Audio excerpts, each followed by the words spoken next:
speaking of early female umpires, we have our umpire panel coming up next with moderator Perry Barber, who I will let introduce the rest of the panel. Perry needs not too much introduction, I don't think, except make sure everybody knows that 44 years as an umpire, and first winner of the Dorothy Award, which will be this year's award winner will be announced later today, this evening. So I hope everybody can join us for that.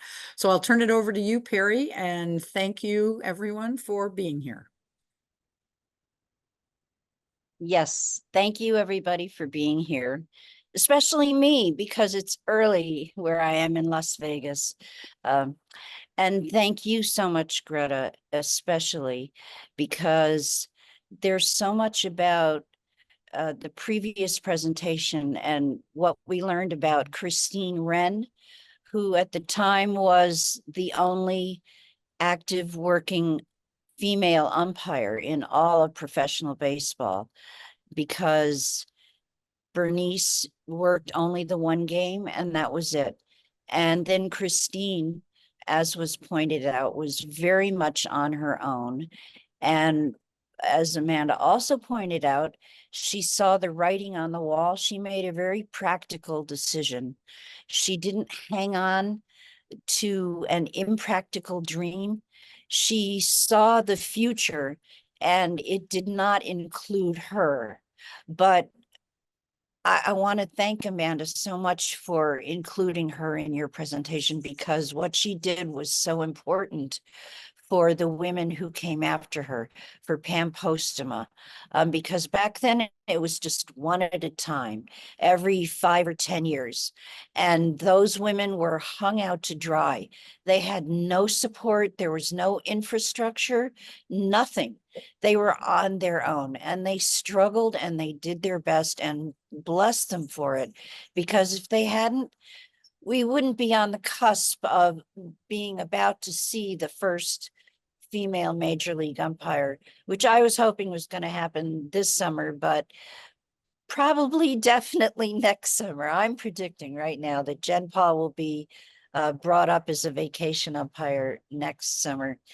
And to me, and I think also to Greta and to Tiesh, who will be joining us shortly. She's at an umpire camp right now, so she's going to log on from there, which is going to be kind of fun. But what's important about what Greta does with Level Ump and what Christine Wren did all by herself for the 1 or 2 seasons that she umpired out in the Northwest was to shift the prevailing attitudes just a little bit. They moved the needle just enough so that things didn't stagnate and die, which could have happened easily. Women could have gotten so discouraged, they could have just given up, but they didn't. And that's why I appreciate Christine Wren being included in presentations like Amanda's, and why Greta is so important to the overall picture of what's going on with women umpires right now. So I'm very excited about having the chance to talk to her about what Level Up means to the coming class of women umpires who are right behind Jen Paul, who's in AAA. And unlike Pam Postema and Ria Cortesio and the, I think, very short list of women who preceded Jen in professional baseball and professional umpiring, there were no women behind those women, because, as I said, they came in singly and intermittently, because, as Greta knows, and I'm sure all of us women know, that, one by one we can, chip away, but in groups, we are just too scary. There's too much estrogen. The men, they just buckle at the knees, and they do everything they can to prevent us from ganging up and hanging out in groups, because to do that would be to, might as well admit defeat right away. So it's taken a long time, but Greta's organization Level Ump is a big piece of the puzzle that's been missing because of the lack of infrastructure and the lack of institutional support for women umpires. So what we're going to be focusing on this morning, and thank you everybody for being interested in it, because it really does reflect on the future of umpiring as a whole, not just for women, but for men too. People think umpiring is a dying profession. I think that it's going to be taken over wholly by robots in the very near future. And I want to assure everybody that that is not going to happen, and that we need people like Greta. We need umpires like Tiesh to keep the lifeblood flowing, because robots are not going to be taking over. If anything, they're going to be used as an adjunct, as an assist. And I think that's important to point out. We're not going to vanish off the face of the earth. So I would like Greta, and thank you again for being here. You're in Florida, and it's a relatively human hour there. Oh, and look at you. You're already dressed and ready to go in your Level Ump shirt. Wow.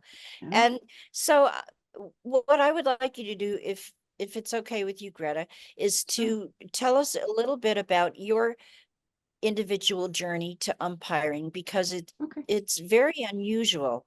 It hasn't ended, but it was interrupted in a very sort of interesting, and I don't want to say tragic way, but a way that could have been very hurtful, as it has been to the women that came before you. A lot of them, when they saw the writing on the wall the way Christine did, they just stopped. They didn't, look out for the women that came after them. I'm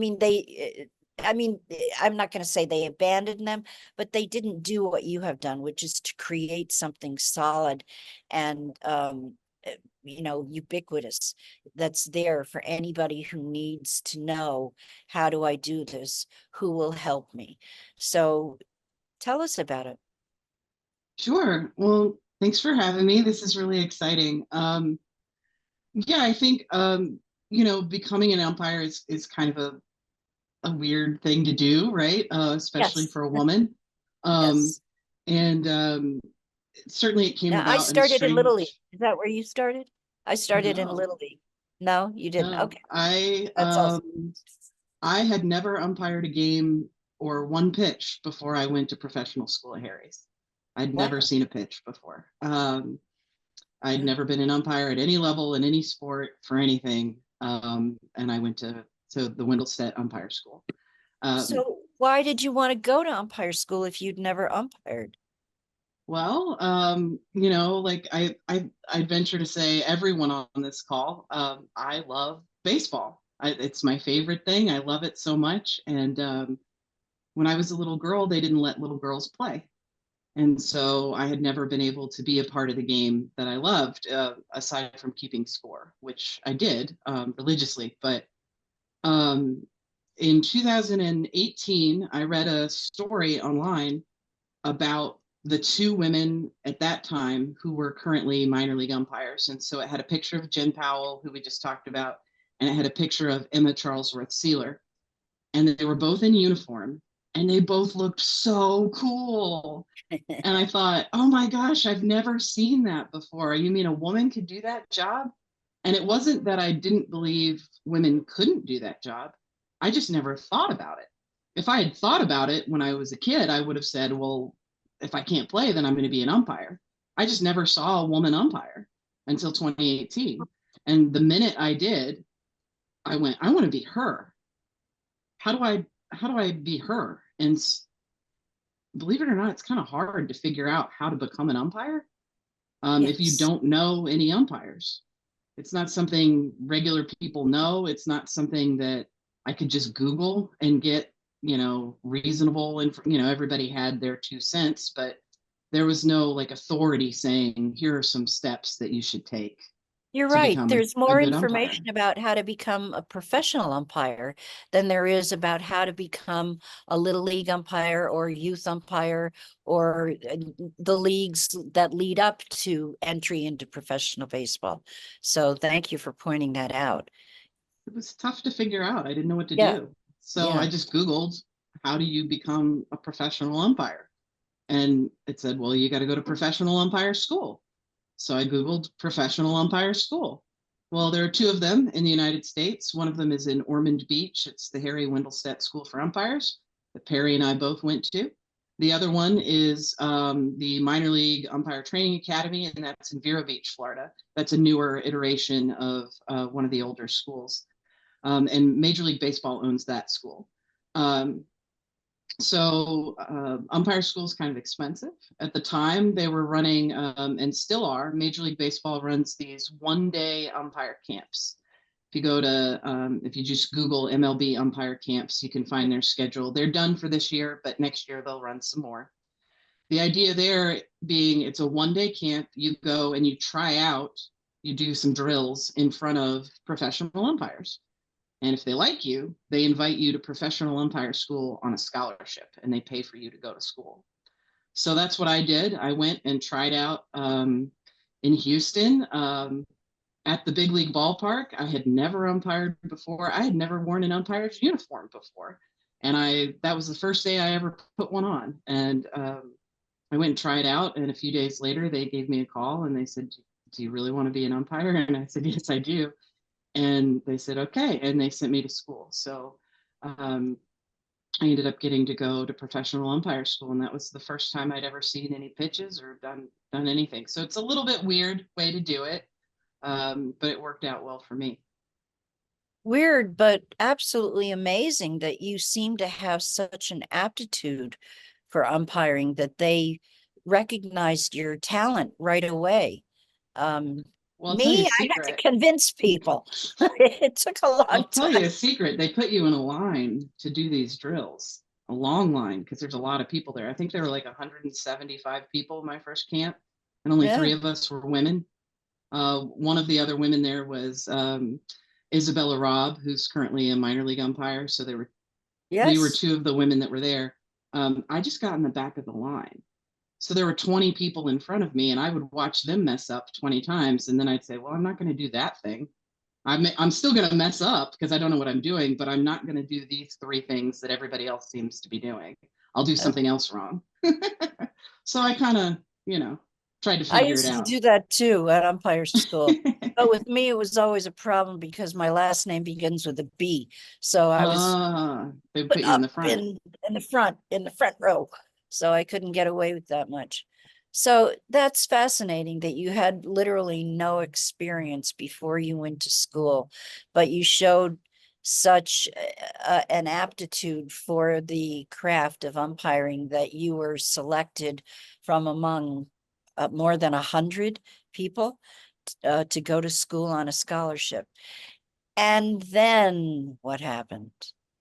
So then I went to the Wendelstedt Umpire School. We call it Harry's. So if you hear me say Harry's in the conversation today, that's what I mean. I mean the Wendelstedt And Umpire what School. year was that? I went in 2019 and I went again in 2020. So January of 2019 and then again in 2020, when basically the world was on hiatus because of COVID. So that March, played everything shut down. After I graduated the yes. second time, everything shut down. Yeah. So you went back to school because you wound up, everything was shut down in 2019. So you didn't get a chance, but did No, you at all? in 2019, I worked the Coastal Plain League, which is a Plain college wood bat college. independent Okay. league. It's college players from all over the country. They come together and they play in the summer just to get extra reps. And they play with wooden bats because they're trying to get ready for their draft and they want to get drafted in the major leagues. Right. And at the time, Major League Baseball used that as a developmental league for college players and a developmental league for umpires. So because I graduated from school, I had still never umpired a baseball game, right? Now I have the degree from Harry's, but I still haven't done a real game. So I worked in the Coastal Plain League to get some reps of my own. I was on what they call the reserve list, the minor league reserve list. And what that means is, if you think about it, if a major league umpire retires today, there are only 76 of them. Well, where are they going to get a new one? They're going to reach down into AAA and pull somebody up and fill that spot because that's who's qualified. Well, now there's a hole in AAA. So they got to reach down into double, into high, into low A, into rookie ball, and then into the reserve list. So any movement at the top affects the reserve list. And so I was in that next to be called group. So And, now that I find that so interesting because my pathway took a lot longer and it went through many sort of gullies and interesting places along the way because I started in Little League and I was older. I was 28 years old and I did strictly youth leagues, and right away I went to umpire school. So by my second year of umpiring, I was moving up the ranks, and I started doing adult league baseball because there's a lot of that around New York where I was living, where I grew up. And then I just kept working and I started doing high school baseball around New York. And I didn't even work my first college game until I'd been umpiring, I think about 8 years. And I'm really glad that umpires that worked with me back then understood that the best way to do it was the way they helped me do it, which was to give me a very limited number of games. I didn't get a full schedule for at least, I think, 3 or 4 years once I started doing college ball. Because if you're not a professional umpire, college baseball is often the goal for a lot of umpires because it's a pretty good payday. And if you wind up working Division 1, 2, 3 college ball, that is a very nice payday, and you get to fly to games and you don't have to wait to get paid, which back when I was doing college ball, oh, it was awful. We had to call up the people in the bursar's office and say, it's 4 months now and I still don't have my check. And they'd say, well, we send them out in order and yours is number 500. And yeah. So anyway, things have gotten so much better. A lot of it related to technology. So I give technology that. And thankfully, college umpiring, I don't think has implemented robot umpiring, although some college leagues may have the money to invest in the technology for the challenge system, which I just worked. I don't know if you've ever worked it, but that I can as live the with. ABS operator, I was an ABS operator for a while. Right, that's right. But other than that, no, not on the field. Right, because once you recognized that all those interruptions and fits and starts to your own career as an umpire, as an active umpire out on the field, working daily, in the grind that is professional baseball umpiring, you sort of mapped out a different route for yourself. And that's what I would like you to talk about right now. Yeah, well, the second year I went through Harry's, and then I tried out at what they call the advanced course, which is where you try out for a job. And I was on the reserve list again for a second year, which meant that I was going to work in another developmental league, which was good, right? It's only my second year of umpiring. So that's a great assignment for me. That's not disappointing. No. And so I signed a contract to work the West Coast League, which is, again, college, wood bat. You travel every day. The day-to-day is quite a bit like the lower minor leagues. You're Yeah. with a partner in a rental car, different city every night or every series, however they work it out. And Yeah, the glitz and glamour of minor league. yes, it's very exciting. Oh, yeah. And So old, so fast.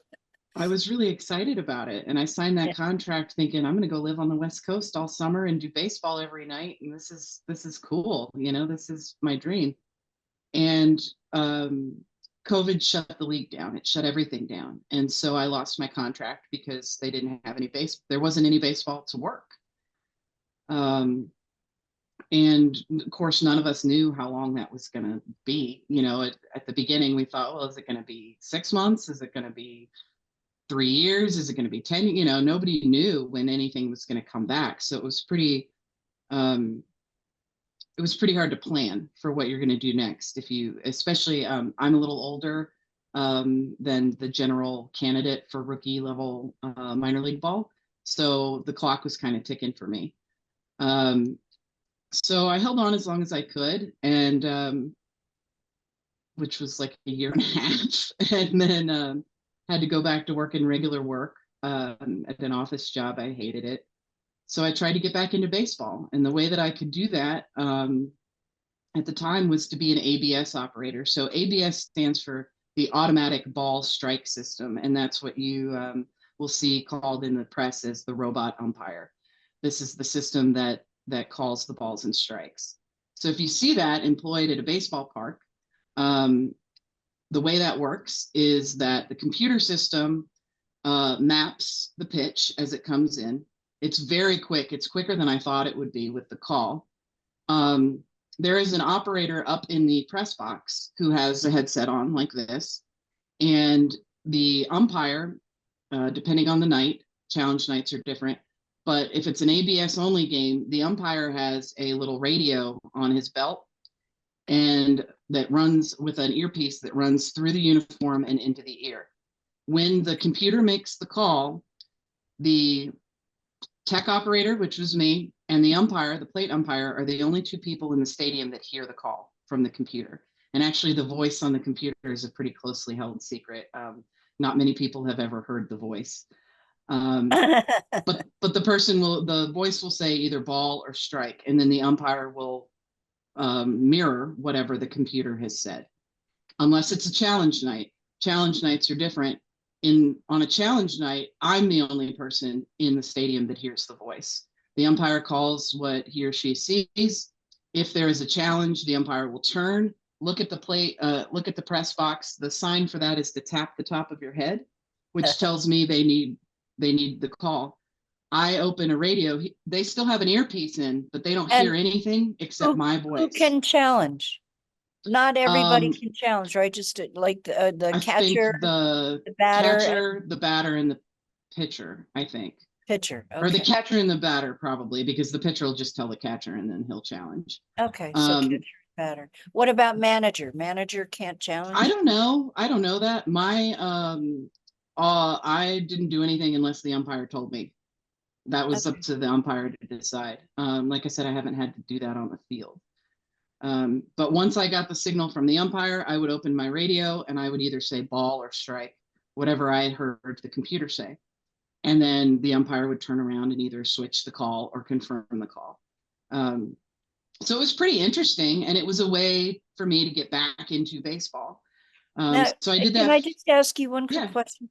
Were there ever times when you would hear in your earpiece ball or strike, but visually you would know damn well that pitch was not whatever the little voice was saying, but you had to go with it? I mean, because I worked the challenge system up in Sacramento in the Pioneer League a few weeks ago, and I watched my partners work at the first few nights, and I definitely had that sensation a few times. Sure. Well, so that's the thing about the challenge system, right? And especially for people like us who are umpires and learn, the definition of a strike, and then what wiggle room do we have depending on what level are we working, right? A strike for Greg Maddox is not the same strike zone for your 8-year-old nephew, right? We're going to widen that out, or we're going to be here for 12 years Yes. because those kids can't throw a strike. So the strike zone is different depending on who's at bat, who's at bat, by definition, but like what level we're working. The thing about the computer is that it's dialed into a set definition. So somebody like Greg Maddox or Max Scherzer, if one tiny bit of the baseball clips what the computer thinks, it may look like a ball to me as an umpire. I'm saying I'm not getting that, but it's clipped the edge of the computer. Think of like a laser system, like like spy lasers that you've got to crawl under, or Mission Impossible style. Imagine the strike zone is a Mission Impossible style laser grid, and the ball just clips the edge of one of those. That doesn't look like a strike to an umpire because the ball is all the way up, all the way out, but the computer's going to call it. And so that's something that I think is interesting about the zone, about the system as they dial it in. And it's certainly not the same feel, as it always has been. So in other words, yes. Okay, so I just got a message from Tiesh. She's having some technical difficulties. So if you don't just mind, joined as a guest. Tiesh, I'm are sorry? you here? Is she here? It says Tiesh joined as a guest. Tiesh, Oh. are you here? You want to hop in? I would love it if she can. There she is. As I'm here. All Hey, right. How's camp? I have a technical problem in here.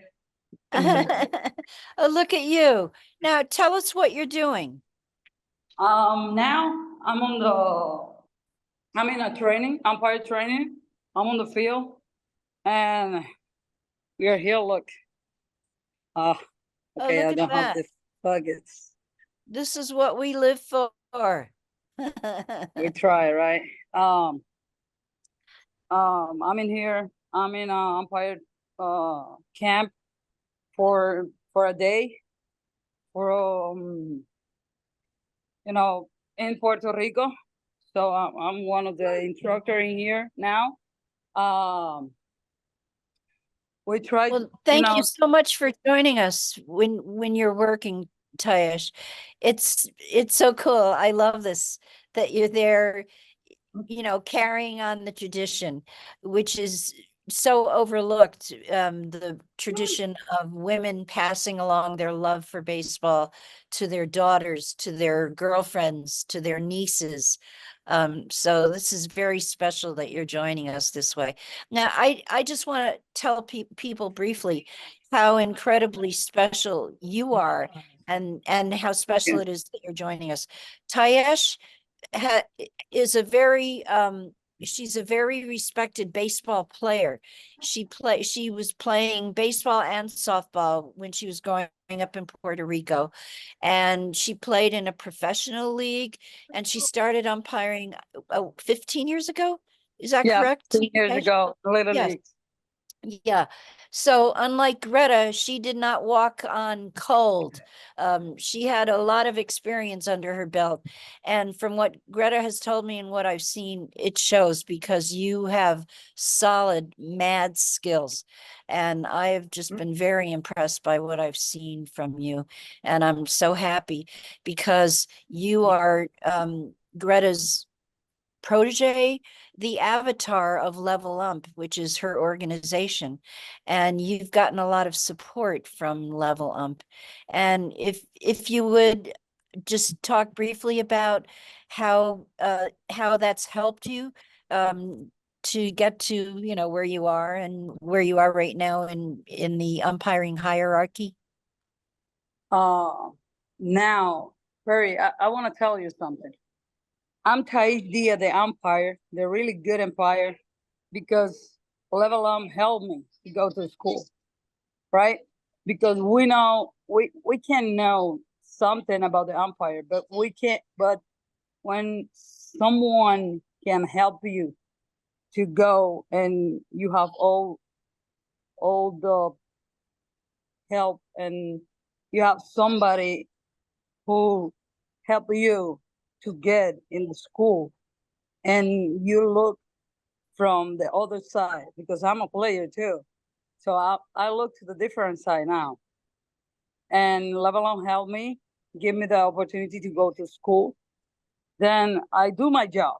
And I try to don't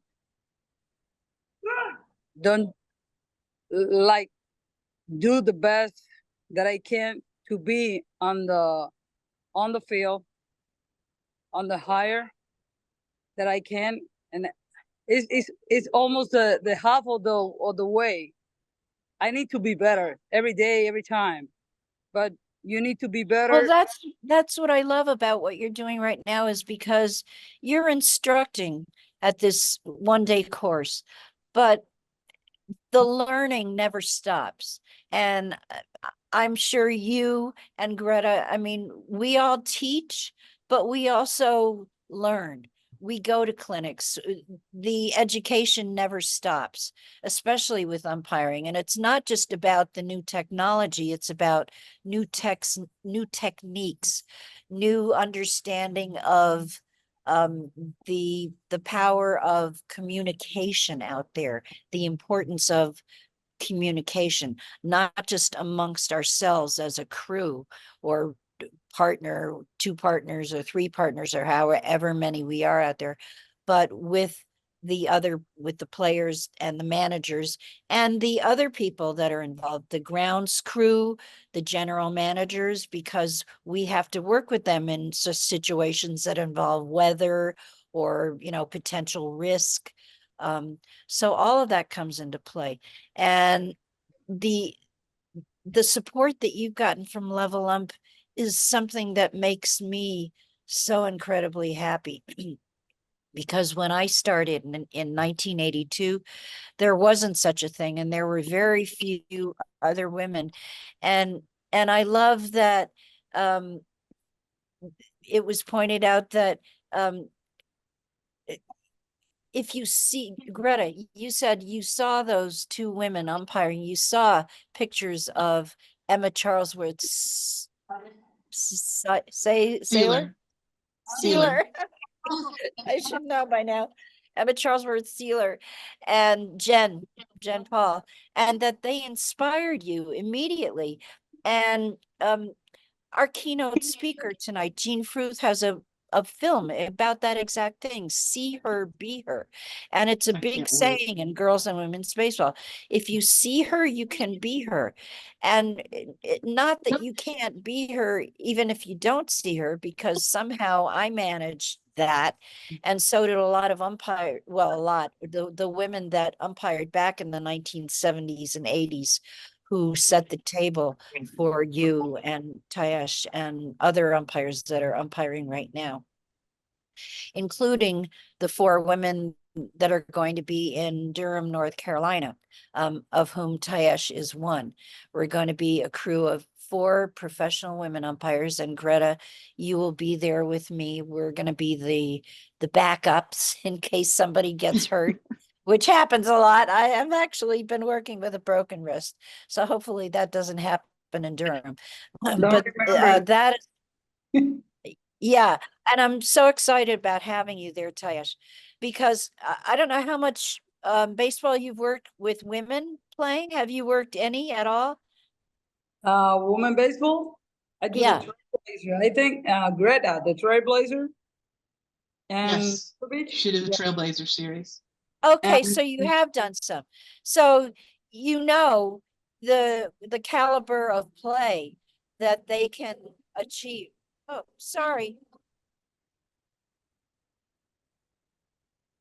Sorry, I didn't expect there to be this much ambient noise on a Saturday morning. Oh, that's okay. And Tiesh has played professional baseball, so and a lot of the players in Durham, for anybody listening, if you don't have your tickets yet to Durham, if you're in the area or can get to the area, October 11th through 13th, some of the best women baseball players in the world are going to be playing in Durham, North Carolina. A lot of the U.S. women's national team will be there. Some women from overseas will be there. It's going to be really, really fun. It's always fun, and it's good baseball too, which is exciting. It's exciting to see really good baseball with women on the field and women calling all the plays. It like fills my heart up every year, and I go home super full and happy, because the rest of the time a lot of us are alone, and this is one weekend where we're not, and it's a lot of fun. So come out if you can. It's just a thrill. It's thrilling. Yeah, the thrill is not gone. And watch Tiesh work, because probably a lot of you have already seen her work. If you watched any of the Little League Softball World Series this year, or any of the Little League Baseball World Series this year on television, Tiesh made history this year. She is not the first woman, but the first person to ever umpire both the Little League Softball World Series and the Little League Baseball World Series in the same year. So she was all over ESPN and all over your TVs at home. So you may have already seen her work. Taisha was pretty cool. I snuck up the And not Williamsport only to is that surprise her. a So. unique and historic feat to have accomplished, but it's one that will probably never be replicated because of the vagaries of the Little League rules about who is eligible to umpire what series, etc. So, Tiesh, you stand alone, and yeah, you hold a very incredibly special distinction in umpiring, and I tip my cap to you. And Thank yeah, you. yeah. So you started umpiring in Little League, is that correct? Yes. In Puerto 5 Rico. 6 years. Right. And what was your how did you advance to get to the point where you decided to go to umpire school and try to be a professional umpire? Well, I played baseball from the national team for almost 15 years old. You played for the national team? Yeah, Oh baseball. my gosh. You got to teach me how to throw a ball back to the pitcher. I just I need to learn that. In 44 years, I still can't do it. I just hand it to the catcher. So we'll get. And 2 years ago, I'm just retired from the national team, and I'm just talking with one of the president of the league, and I say, maybe I can umpire. Maybe I retire from the field, but I can't umpire now. And he tell me, do you want? Do you can? And I said, yes, why not? And then they give me the opportunity, and I'm going to Roberto Ortiz, RO40 Umpire Camp. And I know Malachi Moore. Malachi Moore gave me the link for Level Ump. And then I'm just do all the stuff from Level Ump. And Greta sent me the next step. And now I'm in here. So Well, I love that was Malachi that helped you, because Malachi's own story is so cool. He was a little kid who grew up around Compton, California, who just started hanging around the Major League Baseball complex there because he liked watching the umpires when he was just a little kid. And the reason I know this is because Jean Ardell was a good friend of mine, and she wrote about him for some of her newsletters. She was a big activist in Laguna Hills politics.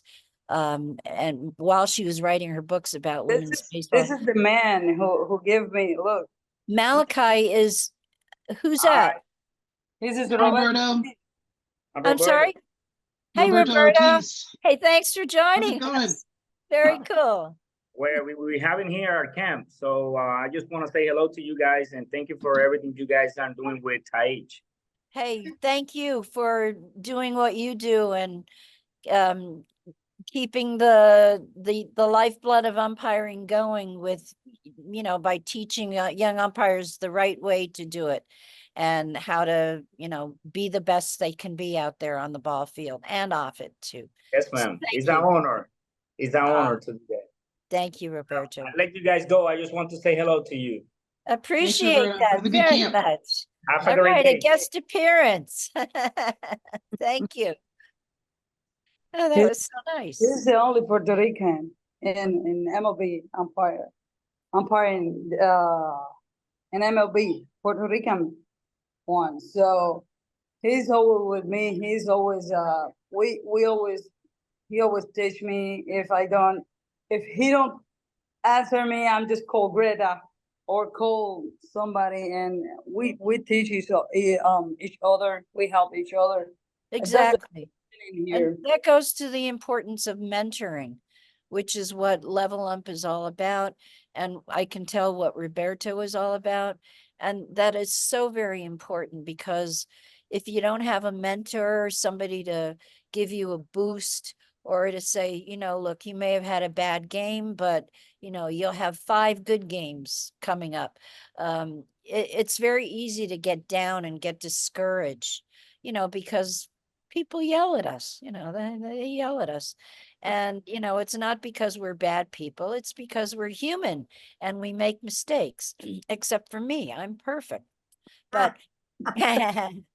no, umpiring has definitely taught me, and I'm sure anybody else that's ever called a play or a pitch, that, yeah, you have to learn to swallow your pride and find out what true humility is out there if you want to learn and get better, because a lot of it is that it's letting go of preconceived notions and learning what's inside of yourself so that the game can progress, because it's all about what we bring to the game out there. Yes. It's not what we do. It's not about us. We are out there, and we're not invisible, but we are, we're not the focus of everybody's eyes or attention, of course, unless we do something wrong and then everybody's looking at us. But the goal is to blend into the background and just keep the game flowing smoothly over the little blips and bumps. Having a mentor to help you get over those blips and bumps and to teach you how to navigate them is so very important. And I love seeing that you get that support from Roberto. When I started, I didn't have a lot of support, especially from my male partners, and I didn't have very many female partners. So this whole morning has been just such a wonderful thing for me, Tiesh and Greta, to know that you're there for each other and that you've had such very different journeys to wind up not in the same place, but in places where you are with each other, and that you're there with each other, and that even when you're not there physically with each other, that you have somebody you can talk to, somebody whose counsel you can seek, somebody to whom you can give guidance. And it always goes back and forth. It's never just a one-way street. And so, okay, well, I could wax poetic forever. It is 8:42, and Tiesh, do you still have a few minutes? Do you have to run, or can you stay? I'm good. Oh, thank you. Okay, wonderful. So, please tell us, when you were in Little League, what did you do after that? Did you do any high school, or you just went right from Little League to the umpire camp and then on to school, or how did Well, that work for you? I'm done in the World Series. I'm in here back home in Puerto Rico. Now I'm on AA, like John, it's juvenile, like 18, no, 21 or less. Like college baseball and College, okay. in here, yes, it's college baseball, university baseball, and now I'm in here in the camp this week. Next week I have another camp, and in the weekend I have I think 3 games. Great. So Yeah. this is spring Yeah. training for you for the And here tournament in is baseball October. all year. That's great. You'll be ship shape by then. That's Yes. so now I'm not sure. Is Lisa Turbot here? Lisa Turbot from Canada? Because if she is, I wanted her to give us a little scoop about how it works up there for He is girls. not, Perry. Okay, well, it would have been a nice addition because, you know, every place has different ways for women to navigate these channels to get to whatever level of umpiring they want to get to. And it's not always about professional umpiring. Sometimes I know lots of men that they went to umpire school because they wanted to see if they could get a job in pro ball, but then they either didn't or they worked in pro ball for a few years and then they decided, well, I'm not progressing fast enough. Now I want to set my sights on doing college ball because, like I said, that's a pretty nice payday when you work your way up to Division 1, 2, 3, and you know, getting weekend conference games. It's not a bad life, but it takes a lot of effort and sacrifice, and you have to have a schedule that aligns with working college ball, which basically means not having a regular job because you have to be available. You know, when I was working college ball and living in New York, I would leave my apartment at noon for a 4 o'clock game up in Westchester, which is like 30, 40 miles away, because just getting off the island of Manhattan would take me 45 minutes and you have to factor in and by the time I would get home and get parked at night, it would be 9, 10 o'clock at night. So for me, college baseball was essentially an 8, 9 hour workday. It was like a regular job. But the availability is crucial when you're doing college ball. So Perry? yes.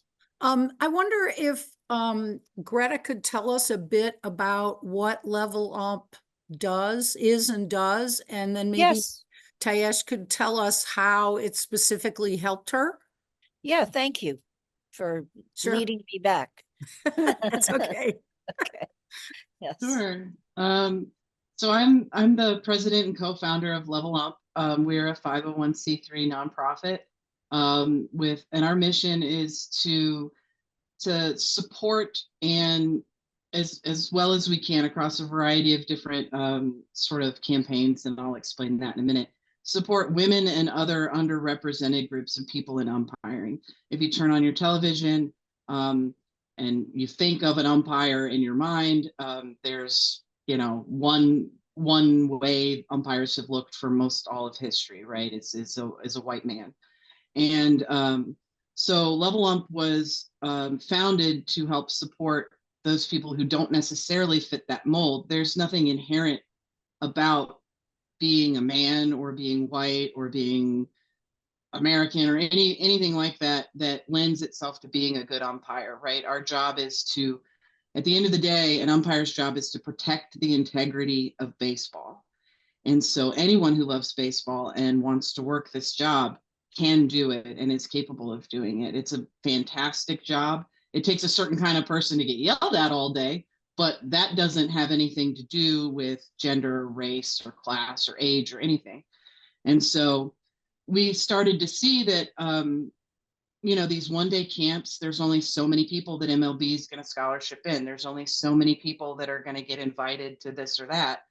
And what was missing was that support system. When I started to Google, how do you become a professional umpire? There wasn't any information out there even for the men, but there certainly wasn't any information out there to explain to me, the chest protector is not going to fit you. The pants are not going to fit you. They don't make any of the uniform, any of the safety gear for women. Plate shoes are not going to fit you from a major market manufacturer. It doesn't exist. Good luck is basically what you get. Is you got to figure it out on your own. And for years, the women that came before us, they have been figuring it out on their own. right? Like Perry figured out how to do your uniform. Isla Valcarcel helps other people figure out how to do their uniform. And it's sort of been passed, but you got to meet Isla or Perry before you get any of that information. And how do you know how to do that if you're like me and you're just Googling? And so we formed as sort of a hope that we would start to gather that information and be a place where now, if you are me and or a woman or a person of color, or you can Google and you can go, oh, level ump. Well, our tagline is America, it's past time. There's not a lot of diversity in this group, and there should be. There's no reason for there not to be. There just aren't the support systems or the funding available. And so our big major initiative each year is that we raise money for scholarships to the Wendelstedt Umpire School. And so we gather that money and we take applications, and that's how I met Tiesh. She applied last year for our scholarship. And we asked some questions. She answered those. She told us a little bit about her experience. We go through all the applications. We're actually like 2 weeks away, I think, from announcing our scholarship recipients for the coming year. And so we try to raise as much money as we can and be that place that if you're Googling, you can say, oh, well, maybe I should ask them, and then maybe I can apply through them. And whether you get a scholarship or not, our goal is to be that hub where maybe you're already working high school ball, maybe you're already working college ball, but you don't want to ask your male partner or your male assigner what to do because your pants don't fit, or what to do with whatever. We're trying to be that community where you can come and now you're no longer alone. And so we put people in touch with each other. Hopefully in the new year, we will have an in-person camp, like the one-day camp that Tiesh is teaching at now. That's our goal for next year, is to have a one-day event and invite people from all over the country. Not necessarily women. Like I'm saying, I'm not going to turn away a man just because he's a man, but we're really formed to provide something that doesn't exist. So we're not saying no to anyone. We're just saying, let's provide what there was a vacuum previously for. And so we do have a really cool board of directors. I co-founded Level Ump with Nikki Kersey, who also is a graduate of the Wendelstedt School. We have Heidi, who is not a baseball umpire, but she was a military lawyer, like a JAG officer for a long time. And that's kind of a woman in a space where they don't normally hang out. We have Haley Wendelstedt, Hunter's daughter, is on the board. Hunter Wendelstedt's daughter is on the board with me. And we just added our first two male board members this year. Marvin King, who is a D1 college umpire, and Major League Baseball umpire number 25, Junior Valentine, is also on my board. And so we try to tackle these things from all angles. We have an initiative that's also addressing the problem with uniforms. As I just mentioned, these uniforms are not made to fit a woman's body. And part of this job is looking authoritative when you walk out on the field. Well, how can you do that if you look like you're wearing your grandpa's dress pants, or you look frumpy the first time you walk out there? Nobody's going to listen to you. And that's a problem for us that puts us behind the second we walk out. Right. And so the first impression really matters. And so we actually have a fashion design student at LSU currently working on the uniform problem for us. We've sent her a bunch of hand-me-down uniforms, major league uniforms that we've been donated. She is actually cutting them apart, making new patterns. She's working with umpires. We don't need something like women's dress pants. That's not what an umpire wears, right? We need to still match our male peers and look like a crew. We just need them to fit, right? And like, it doesn't exist. No package. So we're working on that, and we're working to on the longer term, that's a longer term project, to solve some of those issues that would make it easier for a woman to start and see herself. When she sees these photos online, she'll say, oh, look, cool, like that woman looks great. Or and when they go out for their first game, maybe it's a little easier for them. Maybe they don't get yelled at quite so much because they look better. And the safety gear, maybe they don't get hurt so much because it fits better. It's a safety issue with the chest Especially protector. It's a plate safety shoes. issue with the Yeah. shoes. Yeah. It's not just we want women's shoes. No, we're not protected as well, and that's a problem. And that can make somebody quit earlier than they should. And so we And try it to. has. It made Isla quit. Yes. Isla Valkersel had to quit because she got too many concussions. And it was a shame because she was a great umpire. I went to umpire school with her. And she's the one that taught me about using a hot glue gun to shape my shin guards. Things like that. So we're trying to be a place where you can come to get that information, but also a place where we can directly affect individual umpires' careers by sending them to umpire school, to the Wendelstedt Umpire School, which is where all three of us on this panel went. And I still, in my opinion, it is the top umpire education you can get anywhere in the world. It is the premier place. If you want to be an umpire, get yourself to Harry's, and it's the best place anywhere in the world. And so we try to provide that for anybody that Definitely we agree. can. And the reason I think I prefer it to the way umpiring is taught at the academy is that at the academy, they don't actually do games. They do drills, a lot of drills, but they don't have the game situations that they did. At Harry's, they had Embry Riddle come in and play baseball games in the afternoon. Was it Embry Riddle? I think that's the school. Anyway, they had a college baseball team come in every afternoon. So we would have game opportunities, to get that experience under our belt. And also because of Harry himself, who was just, a legend. And I was very lucky to go to school while he was still around in 1982, 83, 84, 85. And then I went back in 2005, which is when I met Isla. So, thank you for pointing all of that out, that the connecting and the networking and having a place, particularly for women, to be able to go to say, I can't find anything that fits, or, my shoes hurt me, but I'm worried about, getting another pair because they don't protect me as well. All of those little details. I think it's nice to have that community. My very Very first nice. day of umpire school, I sat in the front row because I'm a nerd and I wanted to be in the front row. And there were 100 of us my first year. And one of the first things they do is they ask the entire class, okay, has anybody here never umpired before? And I put my hand up, and the junior Valentine, who's now on my board and a great friend of mine, he's the lead instructor at Harry's, and he looks around the room and he goes, interesting. I'm in the front row, so I can't see the 99 dudes sitting behind me. I look around, I turn around, I am the only woman in the room, and I'm the only person with my hand up. Uh-huh. And I thought, uh-oh.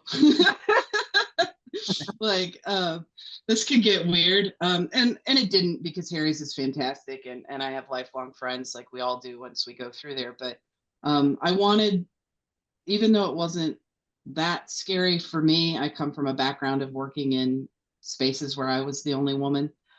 So it wasn't new to me. I don't want it to be scary for somebody for who it is new to them. And I want them to know that they can pick up the phone and call any of the other level folks. I want us all connected to make sure that nobody ever feels alone out there.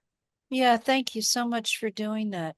I made my own support structure. I made my twin sister go to umpire school with me my first year for that exact reason, so that I wouldn't be alone, so that I would have another woman there, to relate to and talk to. And that's always been so important. And is Tiesh still with us? Yes, I'm in here. Oh, there you are. Okay, great. So after the tournament in October in Durham, Tiesh, what is next for you? after that? Well, for the moment, I don't have like really tournament or something. So Is I'm there going winter back. ball in Puerto Rico? Yes, maybe the Roberto Clemente professional league. So Okay, wow. I'm just waiting and they give it to us, right? If they give it to me, the opportunity this year, because the last year I'm out, I'm in the United States, so this year I'm staying here at home. So if they give me the opportunity, I take it. If don't, I need to figure out what I can do, but something. Okay. Well, I'm now you know you have the something. resources to seek guidance, you know, no matter what happens. So yeah, you will have lots of support and people saying they can help, and whatever you decide to do, whatever direction you decide to go in. And International Women's Baseball Center and our leader, Kat Williams and Leslie Heafy, they often point out that the goal is not to get a woman into the major leagues. The goal is exactly what Greta is doing with Level Ump. It's exactly what you're doing by carving out your path. It's to create the spaces for women to be able to participate in baseball in whatever way they want to, whatever way they feel compelled to, whatever way they feel that they have something to give back in. Or even if they don't, like me, just, you know, to find out if I had what it took. And that was one thing, because I was not outgoing or gregarious or assertive before I started umpiring. I don't know about you or Greta. I joke that I was very shy and retiring, but I wasn't used to standing up for myself or being assertive or taking charge of situations, and umpiring taught that to me. And I was so lucky that I learned it, because I didn't have the infrastructure of support. I didn't have a whole lot of women around me back then. The only woman umpiring in pro ball at that time was Pam Postema. But what we want is for women to feel that, yeah, there's a place for them. And when they see you, Tiesh, or when they learn about Level Ump, Greta, it helps them move the needle, not just for themselves, but for everybody else too. And that's what excites me about what's going on with you, Tiesh, and what's going on with you and Level Ump, Greta. I Is think that that's really cool that you mentioned them, because when I went through school second time, my goal was obviously to be a professional umpire, to get into minor league ball. That was my sole purpose. Everything I did was based on that. At the time, had I made it, that would have made me the 9th woman in history. If the calendar had worked out and I had made it at the end of my second year, I would have been the 9th woman in all of history to be a professional umpire. This year, there are 9 active. yes. And so I want to make sure that I say that to the whole panel, so that you hear that this year there are 9 active, and this is 2020, when I'm trying to be the 9th ever. And so there is a change happening that's really exciting. That's something we want to, ride that wave and continue, fill that pipeline. I think that I was really sad when I didn't make it, and it was difficult for me when I didn't make it into pro ball. And now I'm really glad that in some ways that I didn't, because if I did, I would never have had the time for Level Ump, or the idea for it, or the time to work with another group that I work with. And I just want to give like a half-minute shout out to this other group. I'm an instructor with the Wounded Warrior Umpire Academy. Yes. Yeah. We teach wounded, ill, or injured military members how to umpire baseball, and we do peer-to-peer support. I talk to at least one of these guys every day, at least. They're my family now too. They've taken me in, even though I'm a civilian. But it's one of the best things I do with my life. And this year I realized if I had made it in, I wouldn't have time in June to teach at the Wounded Warrior Umpire Academy, which has changed my life. And I wouldn't have time to do level ump. And I used to think the way that I would make my mark on baseball or help with equality in baseball was to be the ninth. And now I see that it's better that I wasn't, because now I can do more from the outside. And so that's really what I try to do, is to do more from the outside. But if you have anyone you think in your life might want to umpire that fits into one of those categories, please send them my way. Greta@levelump.com, or reach out anytime. I'd love to help anyone who wants to umpire. Like I said, it doesn't matter, but especially if you have somebody in your life you think on the Wounded Warrior Umpire side that things would help, send them my way too, because it's something I'm really passionate about. But umpiring can really do a lot, and I didn't really realize that when I was just chasing the dream, and now I see how beautiful it is from the other side. So It is, and yeah, it's such a Zen thing to do. People, I try to convey that to people, and sometimes they laugh at me, but it is such a spiritually fulfilling thing to do, in a practical sense, to be out there on the field and to be one with nature and the sun and the planet and the grass and the activity going on around you, and just the general sense of panoply and happiness and, you know, athletic prowess. But beyond that, to feel that if somebody sees you out there, Tiesh, you plant that seed in somebody else's mind, the way the seed was planted in Greta's mind, the way the seed was planted in my mind by my mother, not by me seeing another woman out there, because there weren't that many back then, but by my mother saying to me, why don't you umpire Little League? They're looking for umpires. And that would never have occurred to me if she hadn't said that to me. And for you to provide that impetus, Greta, just, I mean, it fills I me don't with. know. I want to be Taish. You guys seen her work? I want to be Why? Taish when I grow up. She Well, is we so can all live good. vicariously through Taish, and She's that's so good, and I that's have a great nothing to thing do too. with any of that. And I have yeah, no. She was good when I have nothing to do with that. She oh is so no. good. You beat Nah. with pride like she's your little chick that you hatched, and She's my little I think sister she for sure. feels the same way.